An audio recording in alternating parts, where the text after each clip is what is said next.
I will talk about how can you enable song, album, emails notifications on your Audiomack app.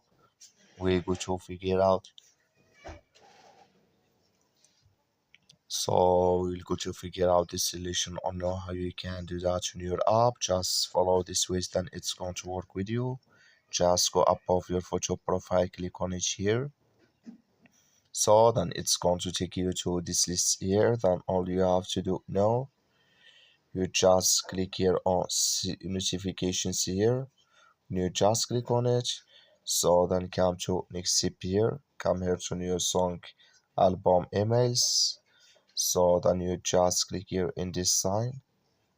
Then like you see here, this color show for us. That's my new song and album, emails, notifications enable with us now.